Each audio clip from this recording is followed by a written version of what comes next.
महाराष्ट्राचे लाडके मुख्यमंत्री अच्छा आदरणीय नितीनजी बोलतील. जोरदार टाळ्या मित्रांनो, ज्यांच्या संकल्पनेतून हा खासदार क्रीडा महोत्सव दरवर्षी आपल्या इथे असतो. महाराष्ट्राचे माननीय मुख्यमंत्री आदरणीय देवेंद्रजी, आपल्या स्पोर्ट्सच्या मंत्री भारत सरकारच्या आदरणीय रक्षाताई खडसे, आपले संयोजक संदीपजी, आमदार संजय भेंडे, आमदार प्रवीण दटके, आमदार कृष्णाभाऊ खोपडे आणि नुकतंच महाराष्ट्राच्या विधान परिषदेवर ज्यांची निवड झालेली आहे वर्धा आणि चंद्रपूर मतदारसंघातून असे माननीय अरुण लखानी, या ठिकाणी उपस्थित आपल्या महापौर नीताताई, माजी खासदार डॉक्टर महात्मेजी, आपल्या संपूर्ण खासदार क्रीडा महोत्सव समितीचे सर्व पदाधिकारीगण आणि उपस्थित सर्व खेळाडू मित्रांनो आणि बहिणींनो, मागच्या वर्षी आपण अतिशय उत्साहामध्ये 7वा क्रीडा महोत्सव केला होता. 80,000 खेळाडूंनी त्यावेळी भाग घेतला.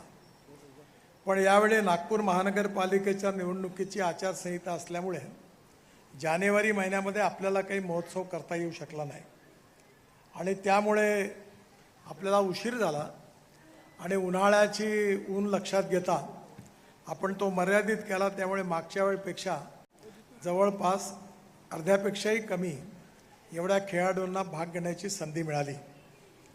पण मी आपल्या सगळ्यांना सांगतो की पुढल्या डिसेंबर जानेवारीमध्ये आपण जेव्हा आता लगेच क्रीडा महोत्सव करू त्यावेळी हा खासदार महोत्सव दरवेळी सर्व लोकांची, विशेषतः नागपूर जिल्ह्यापासून तर अन्य जिल्ह्यातल्या लोकांची नाराजी असते की आम्हाला यात का सहभागी करत नाही.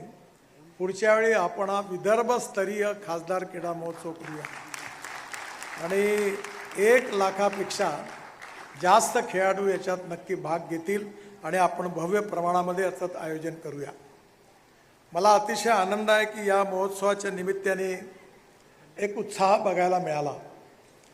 जी मॅरेथॉन स्पर्धा आयोजित झाली त्यात 10,000 जवळपास लोकांनी, खेळाडूंनी भाग घेतला.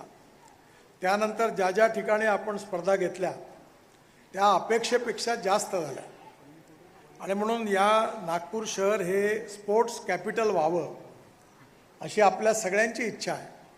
पण ती जर पूर्ण करायची असेल तर आपल्या सगळ्यांना या ठिकाणी खेळाचं इन्फ्रास्ट्रक्चर उभं केलं पाहिजे. मला अतिशय सांगताना आनंद होतो आहे की आपल्या महापौर या ठिकाणी उपस्थित आहे, आदरणीय देवेंद्रजी उपस्थित आहेत, आपले आमदार सगळे उपस्थित आहेत. या सगळ्यांच्या सहकार्याने आपण नागपूर शहराची एक मोठी योजना तयार केलेली आहे. यशवंत स्टेडियमच्या तिथे आता आपण मोठं स्टेडियम तर तयार करणारच आहोत, पण त्याचबरोबर स्विमिंग टँक्स, ऑडिटोरियम, सर्व प्रकारच्या व्यवस्था असणारं आजच्या यावत सुंदर असं स्टेडियम आपण तिथे तयार करतो आहे. नेताजी मार्केट जे आहे तिथेही पण आपण खेळाच्या दृष्टीने देखील मोठं मार्केट उभं करतो आहे, त्यामध्ये पण स्विमिंग टँक ठेवलेला आहे. कॉटन मार्केट आणि संत्रा मार्केट याच्याही भव्य प्रकल्पामध्ये पूर्ण स्पोर्ट्सच्या सगळ्या सुविधा राहणार आहे. त्याचबरोबर पारडीला NHI तर्फे ते मार्केट उभं करण्याकरता आम्ही 40 कोटी रुपये दिलेले आहेत आणि महानगरपालिकेला, आणि त्या ठिकाणी मोठा स्पोर्ट्स क्लब पारडीलाही पण आपण उभं करतो आहे, त्याचंही काम लवकरच सुरू होणार आहे. कमाल टॉकीज चौकामध्येही पण हा जो उड्डाणपूल आपण आता बांधून जवळपास पूर्ण करत आणलेला आहे त्याकरता NHIने 60 कोटी रुपये मार्केट बांधण्याकरता दिले आहे आणि त्यामध्ये आपण मोठा त्या ठिकाणी स्विमिंग टँक, कबड्डी, खो खो यापासून बॅडमिंटन सर्व प्रकारच्या खेळांनी सुविधायुक्त मोठा स्पोर्टिंग क्लब आपण तिथेही निर्माण करणार आहे. नागपूर शहरामध्ये विशेषतः ज्या ज्या ठिकाणी आपण जागा रिकाम्या आहेत, सक्करदऱ्याला देखील आपण अशाच प्रकारचा मोठं स्पोर्ट कॉम्प्लेक्स आणि मार्केट उभं करणार आहे. साधारणतः 25 स्विमिंग टँक नागपूरमध्ये निर्माण व्हावे आणि ते विशेषतः इथल्या युवकांना, युवतींना, सगळ्यांना अतिशय स्वस्त दरामध्ये जवळपास खेळण्याकरता उपलब्ध व्हावे. या सगळ्या स्पोर्ट्सच्या माध्यमातून अजून एक कल्पना समोर आली की आपल्या शहराच्या बाजूला महानगरपालिकेची 7 एकर जागा आहे आणि त्या ठिकाणी स्पोर्ट्स करतात आहे.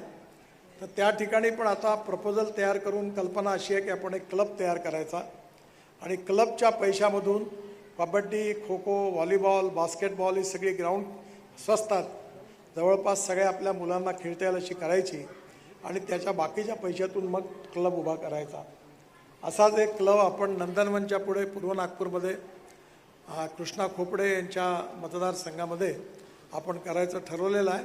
त्याची मेंबरशिप पण सुरू होणार आहे आणि त्याचं टेंडर काढून महानगरपालिकेकडनं ते आपल्याला माननीय देवेंद्रजींच्या सहकार्याने मिळेल आणि नक्कीच त्या ठिकाणी पण मोठ्या सुविधा होणार आहे. या ठिकाणी MIDCची 9 एकर जागा आहे जी आपल्या इथे वाडीला आहे. त्याही ठिकाणी आपण एक स्पोर्ट क्लबचा प्लॅन पूर्ण केला आहे. लवकरच त्याच्याही कामाला सुरुवात होणार आहे आणि मुळे त्याही भागामध्ये खेळण्याच्या सुविधा प्राप्त होणार आहे. नागपूर शहरातल्या विशेषतः पूर्व नागपूर असेल, उत्तर नागपूर असेल, दक्षिण नागपूर असेल, जो मागासलेला भाग आहे जिथे गरीब वस्ती आहेत तिथल्या मुलामुलींनाही खेळण्यात चांगली संधी मिळाली पाहिजे याचा प्रयत्न आहे. या ठिकाणी रक्षाताई उपस्थित आहेत, देवेंद्रजी उपस्थित आहेत.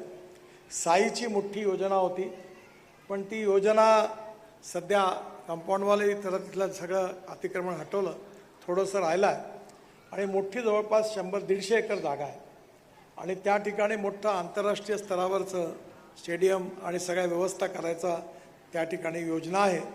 त्याकरताही पण त्यांचं सहकार्य मिळेल. मी देवेंद्रजींना धन्यवाद देईन की मानकापूरला त्यांनी अतिशय सुंदर योजना तयार केलेली आहे आणि त्याही ठिकाणी हजारो खेळाडू खेळू शकतील अशा अद्ययावत सुविधा प्राप्त होणार आहे.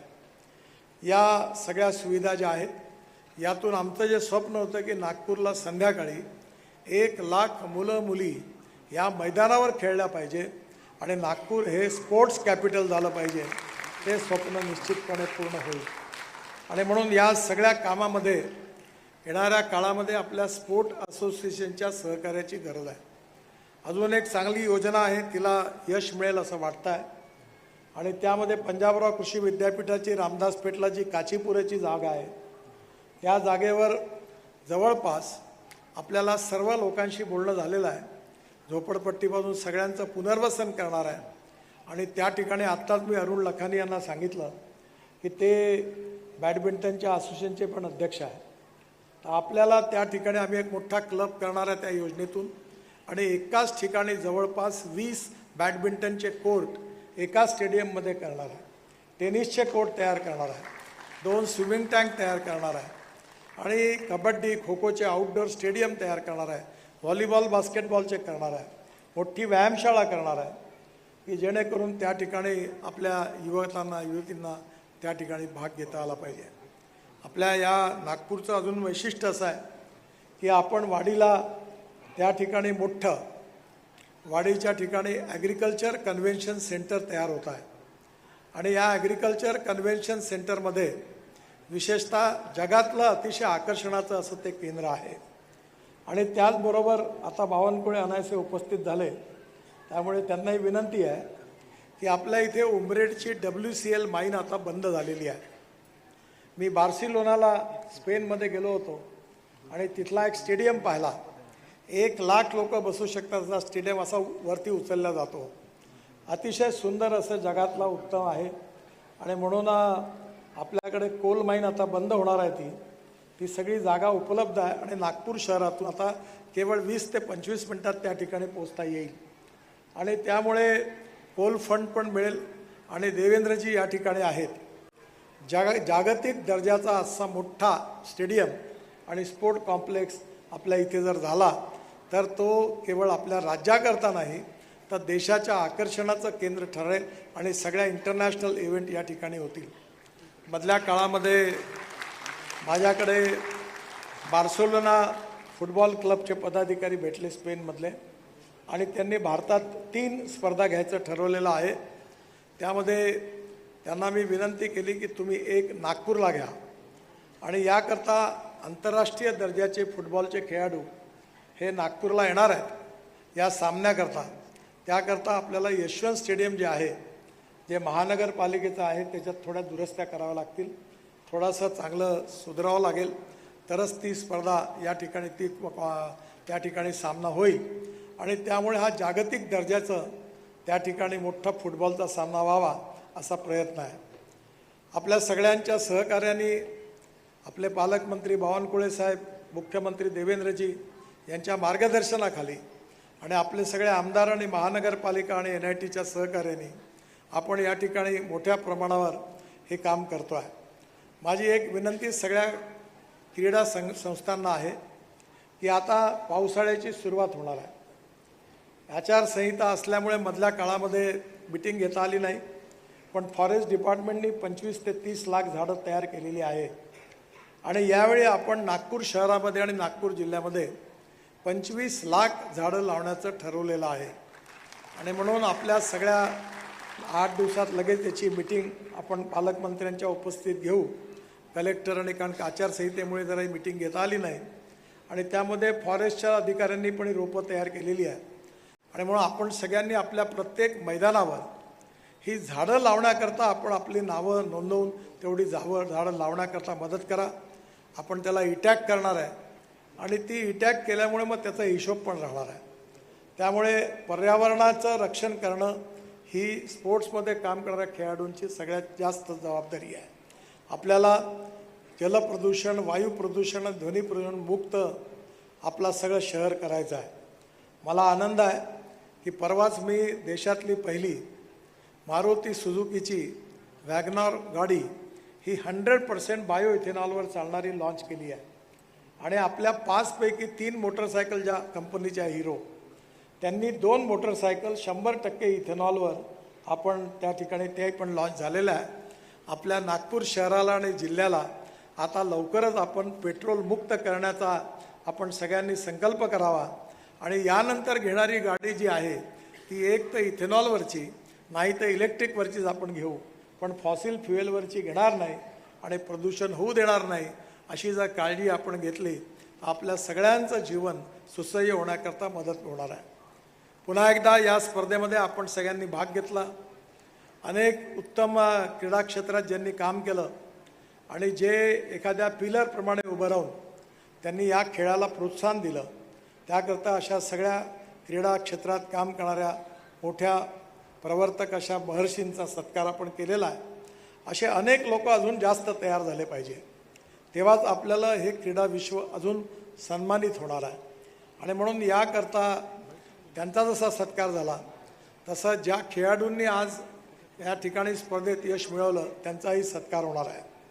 आपल्या इथे प्रत्येक एरियात वेगवेगळी वैशिष्ट्य आहे. आपल्या मध्य नागपूरमध्ये, उत्तर नागपूरमध्ये आणि कामठीमध्ये फुटबॉल आहे. आपल्याकडे सदरमध्ये हॉकी आहे. महालामध्ये कबड्डी खो खो आहे. पश्चिम नागपूरमध्ये कबड्डी खो खो आहे. त्याचबरोबर क्रिकेटची पण मोठी मैदानं तयार झालेली आहे. त्यामुळे येणाऱ्या काळामध्ये आपल्या शहरात सर्व प्रकारचे राष्ट्रीय खेळ असतील, त्यात सर्व खेळाडूंनी भाग घेतला पाहिजे. अनेक शाळांची जी मैदानं आहेत ती पण चांगली आहेत. माझी महापौरांना विनंती आहे की NITचं पाणी शुद्ध करणारे काही 4-5 प्रकल्प NITचे महानगरपालिकेचे आहे. आणि कालच बावनकुळे साहेब, मी एका कार्यक्रमात होते, आपल्या विद्यापीठाच्या कुलगुरू होत्या, तर विद्यापीठ कॅम्पसच्या समोरची झाडं पाण्या वाचून वाळताना मला बघायला मिळाली. तेव्हा मी त्यांना सूचना केली की आपल्याजवळ पाणी आहे, हे जे रिसायकलिंग केलेलं पाणी आहे हे सगळ्या शाळांना, कॉलेजला, युनिव्हर्सिटीला, ज्या ज्या ठिकाणी मैदानावर मुलं उन्हाळ्यात खेळतात त्या ठिकाणी पाणी टाकण्याकरता जर आपण दिलं तर मैदानं खेळण्याच्या स्थितीमध्ये राहतील. आणि याच पाण्याचा उपयोग आपण झाडाच्या रक्षणाकरता केला तर आपली झाडं देखील वाढण्याकरता मदत होईल. जवळपास 5-6 ठिकाणी हे पाणी उपलब्ध आहे आणि म्हणून त्या योजनेचा देखील आपण क्रीडा मंडळांनी फायदा घ्यावा. या ठिकाणी आपण महापौरांना आपली मागणी नोंदवावी. त्या NIT आणि महानगरपालिकेच्या थ्रू आपल्या मैदानावर बाल्या बोरकर आपले इथे उपस्थित आहेत. आपल्या सगळ्या ठिकाणी आपल्याला हे जर पाणी देता आलं तर आपली मैदानही चांगली राहतील आणि आपल्या मुलांना खेळण्याकरता चांगलं मैदान पण उपलब्ध होईल. पुन्हा एकदा ज्या ज्या खेळाडूंनी भाग घेतला त्यांचं मनपूर्वक अभिनंदन. ही स्पर्धा यशस्वी करण्यामध्ये संदीप जोशी आणि त्यांच्या नेतृत्वाखाली सर्व क्रीडा संघटना यांनी खूप प्रयत्न केले. विशेषतः पियुष आंबुलकर यांनी खूप परिश्रम घेतले आणि सगळ्या क्रीडा असोसिएशननी याची जबाबदारी समर्थपणे सांभाळली. हजारो पंच होते, पण या सगळ्यांनी यामध्ये उत्तम भाग घेतला आणि ही स्पर्धा यशस्वी केली याबद्दल पुन्हा एकदा सगळ्यांचं मनापासून अभिनंदन करतो आणि त्यांना खूप खूप शुभेच्छा देतो. धन्यवाद. नमस्कार. खूप खूप धन्यवाद सर. आदरणीय चंद्रशेखरजी बावनकुळे आपल्यामध्ये इथे उपस्थित झाले आहेत. त्यांचं स्वागत करण्यासाठी मी श्री नवनीत सिंग तुली यांना आमंत्रित करतो. महाराष्ट्र राज्याचे महसूल मंत्री तसा आपले पालकमंत्री